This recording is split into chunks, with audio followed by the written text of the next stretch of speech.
Hey everyone, welcome back to my Riddle Kitchen. I'm here with my mimosa and we are going to be making buttermilk pancakes with a mixed berry compote. This is going to be a really short video because last week was so long.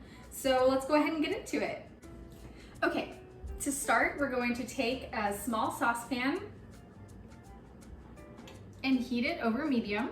I'm going to take 10 ounces of mixed frozen berries. This mix did come with strawberries, but they were huge and I didn't think that we would have time to cook them down. If you want to spend a little more time on this, go ahead and add those strawberries, or you can chop them up, but I took mine out.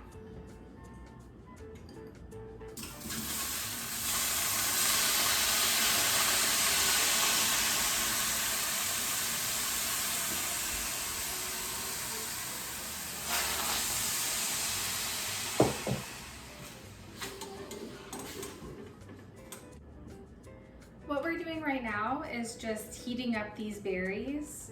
Once they're completely thawed, we'll be able to kind of mush them down a little bit with our rubber spatula. This is just going to be 3 simple ingredients.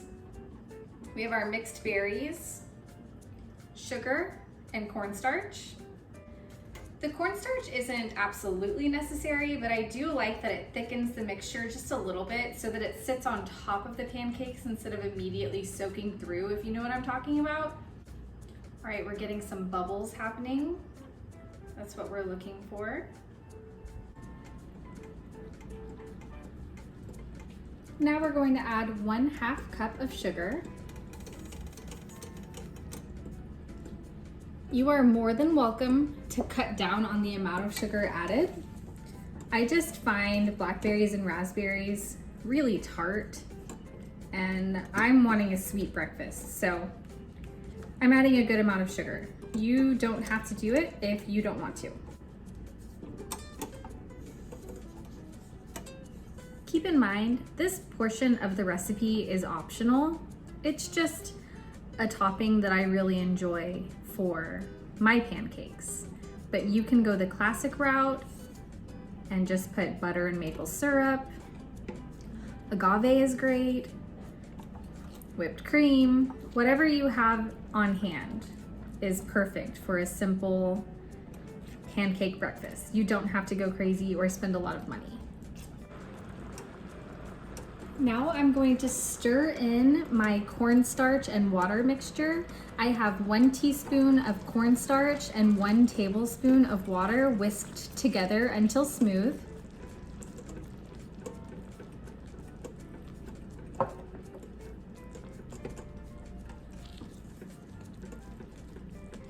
Now I'm going to reduce the heat to low and allow this to simmer while we prep our pancakes. All right, while our berry compote is cooking down to get a little thicker, we're gonna go ahead and make the batter for the pancakes. I'm starting with 1 cup of all-purpose flour. You can use gluten-free if you'd like, but neither of us are gluten intolerant, so we tend to use gluten.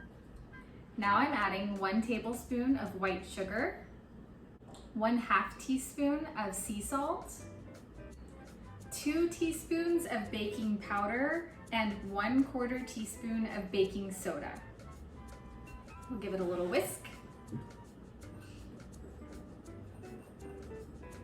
This recipe makes 4 pancakes, so it's perfect for a very hungry single person or a moderately hungry couple. Like with most of my recipes, this is easily doubled or tripled, so just do whatever works best for you.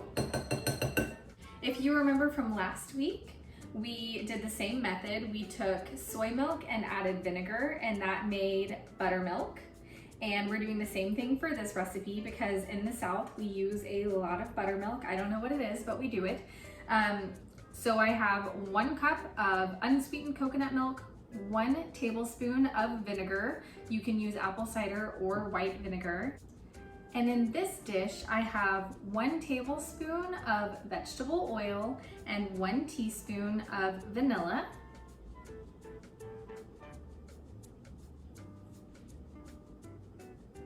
We'll give that a quick whisk. It's important to whisk the dry ingredients and the wet ingredients separately, because once we have the 2 of these together, we want to be very careful not to overmix the mixture. Just like with most of my recipes, but with pancakes especially, you do not want tough pancakes. We want them to be fluffy and light and just perfect. We don't want them to be tough. So do all the mixing separately before you add them together.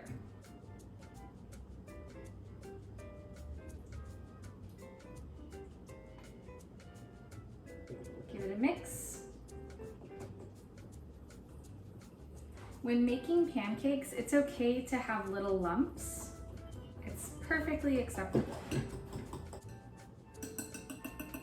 We're just gonna set that off to the side for just a couple minutes. Our berry compote is at the level that I like it to be at. It's still nice and loose, but it has some stick to it, if you see what I mean. It's sticking to the back of this spoon.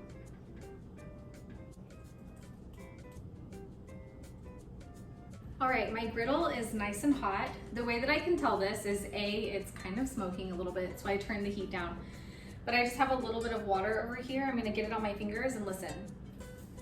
Can you hear? I don't know if you can hear that.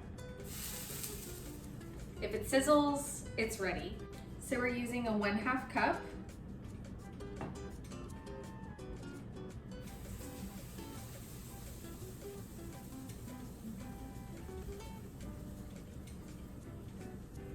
We're looking for bubbles to start forming and then staying. If the bubbles stay, it means that the steam has risen through the batter and it's cooked through. If you turn them too soon, you're going to have a raw pancake, which nobody likes. We're definitely getting some bubble formation, so that is wonderful. This one just did it. It looks like we're just about ready. You can see it's no longer just a smooth dough. We have bumps everywhere. Those are bubbles, AKA steam coming through the batter. This is exactly what we're looking for. This is perfect. I never realized how much of a problem people had making pancakes. I guess because I've been making them since I was a little kid, I always thought that they were really simple, but I do understand it's hard to know when they're done inside. Because you think if it looks done, it's going to be done. But just like with a cake, the top might look done, but the middle is going to be raw. So it's very important to not rush this step by turning the heat up. If you do that, you're just going to get a burnt outside with a raw inside. So wait for all those bubbles to form and then flip. Keep it a little bit lower in heat and you'll end up with a great tender, done pancake. Now, with the second side, it's not as big of a deal. And so we're gonna go ahead and look to see what it's looking like under here. This is a little pale for my liking, so we're gonna go a little bit longer. If you don't have a cast iron skillet, it's totally okay. You can absolutely use something like a non-stick pan. You could also use a stainless steel pan. With that, you'll definitely need to use something like a vegan butter or a spray of some kind to keep the pancakes from sticking. Something else to look for is when you take your finger and poke it, it should rise back up. Should be springy.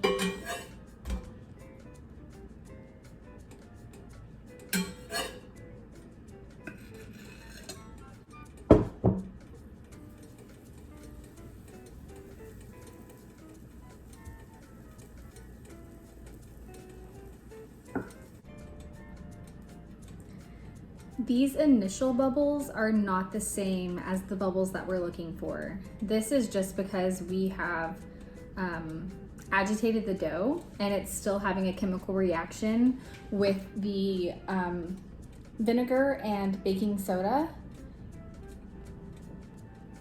These we're starting to see because of heat. These.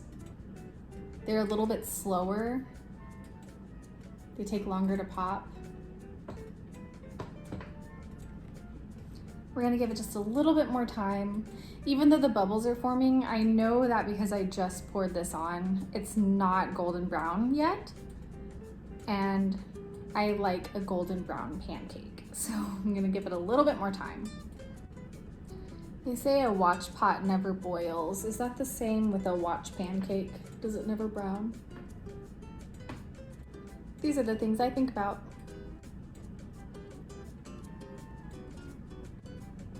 That's a really good mimosa. Shout out to Sprouts and their orange juice. It's really good orange juice. I need another mimosa.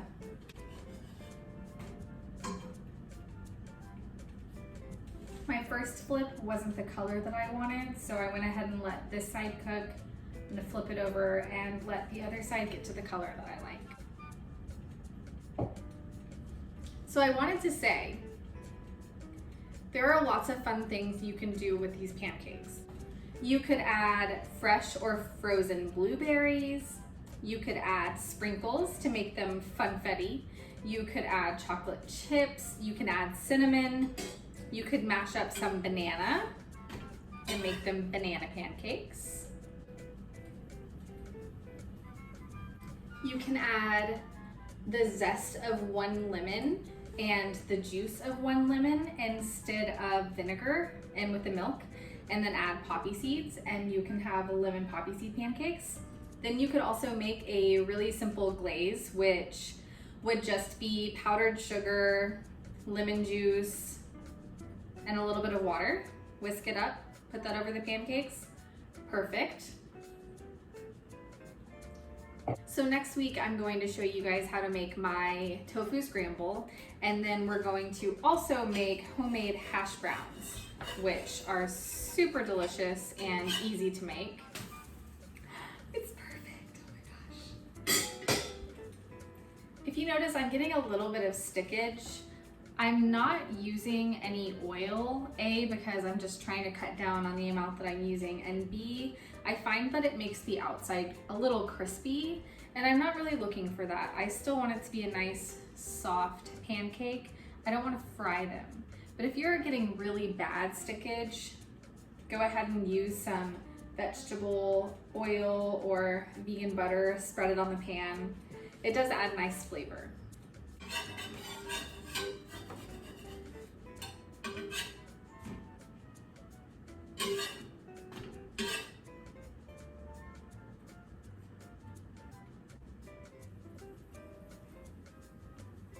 This one might be a little big.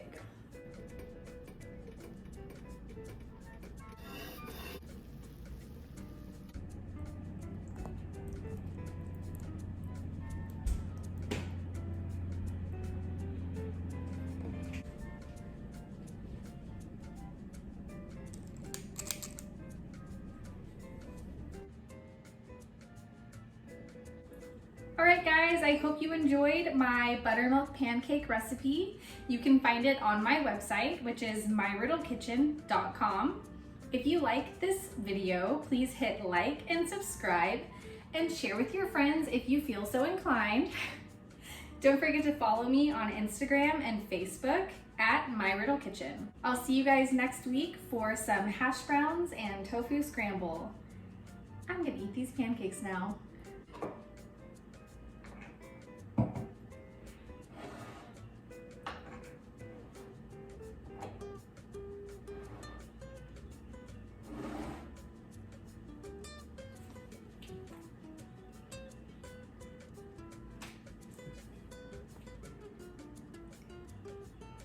It's like childhood without the trauma.